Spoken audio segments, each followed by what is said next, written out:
It's Sunday morning and I have a message. Well, family, I heard that song in my head. On my Facebook family knows that song "When the Music Stops" by Daryl Coley. I played that for like our praise and worship, and so that song was going through my mind and going through my mind, and yeah, and it's because God, yeah, it's because of this. So the title of my message is "When the Music Stops," and it's based on First Corinthians chapter 9, verses 13 and 14, and it states, "Do ye not know that they which minister about holy things live of the things of the temple, and they which wait at the altar are partakers with the altar? Even so hath the Lord ordained that they which preach the gospel should live of the gospel." Okay, so now I interpret that to mean that the priests of the temple would would help with the sacrifice. Like the higher up the priest, the higher up the sacrifices that they would attend to. And so the like the higher up people that they would attend to their sacrifices. And so whatever that sacrifice was, we learned in Leviticus that the priest gets a portion of that sacrifice. And the same for the altar, because that's where they burn the sacrifices. And so the priests that attended to those sacrifices got a part of that sacrifice. So that was a credit to them by God. That was their portion. Also, they lived in the temple. So they lived there, worked there, ate there. And so now we don't do sacrifices. But our priests, our ministers, our reverends, our pastors, our bishops, they are given, they are taken care of financially. They are blessed financially because they share the gospel. But here's the kicker: that thing which you enrich yourself from, you have to live that. You have to live in that, right? So you can't just preach the gospel, you have to live the gospel. And so the song goes, "When the music stops, that's when I live my song." And so when you're not in church or when you're not in the pulpit, you still have to live that gospel.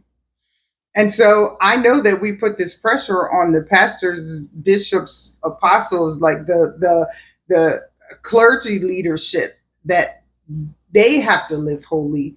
But oh, Christian, you are called to make disciples.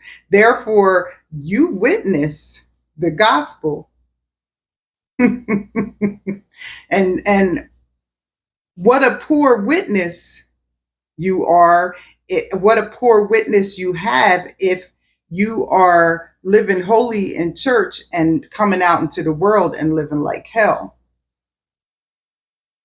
We are called to share the gospel. We are called to make disciples. And so it doesn't matter if you have preacher before your name or not. As a Christian, you are called to make disciples.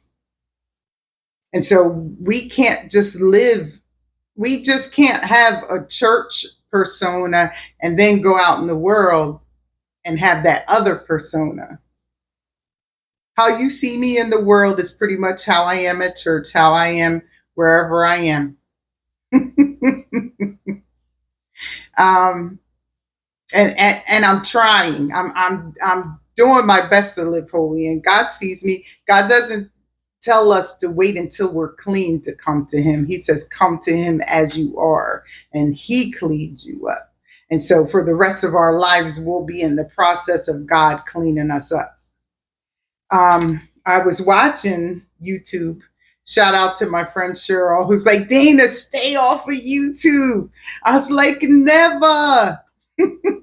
So I'm watching YouTube and I pop on a Christian influencer, and his name is Ruslan, sort of like Lecrae, Christian influencers, and those quotes are around Christian and influencer.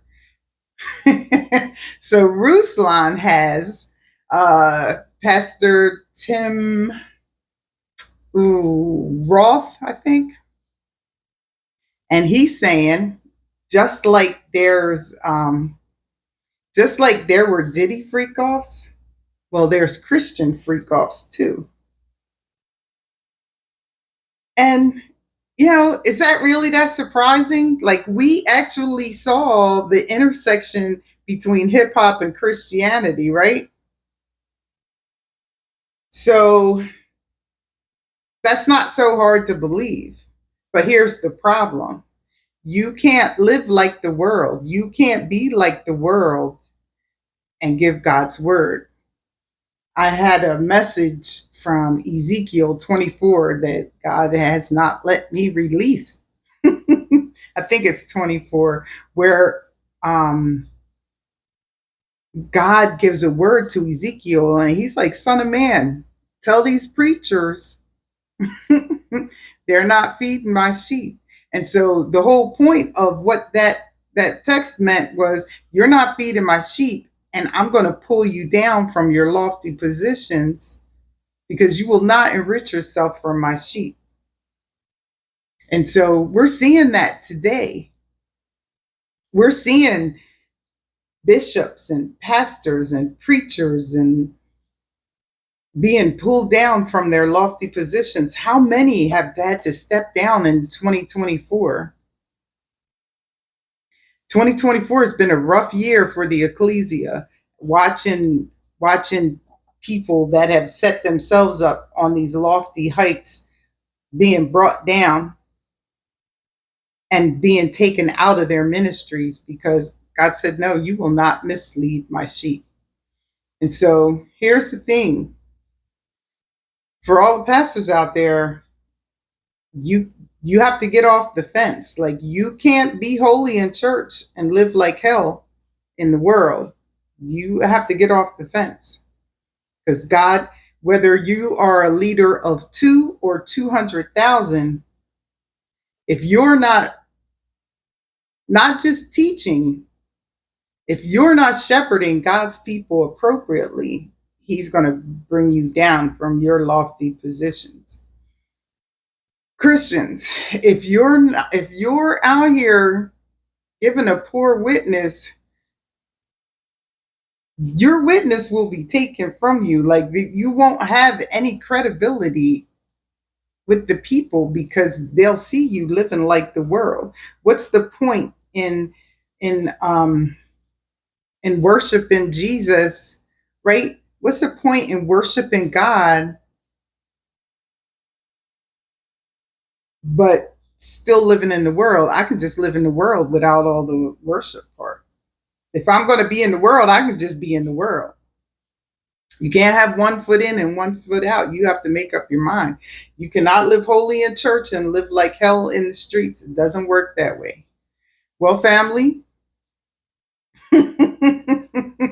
when the music stops, when the church doors close, that's when you live your testimony. Join us again next time when Inniswell Ministries International presents It's Sunday Morning. Until then, bye.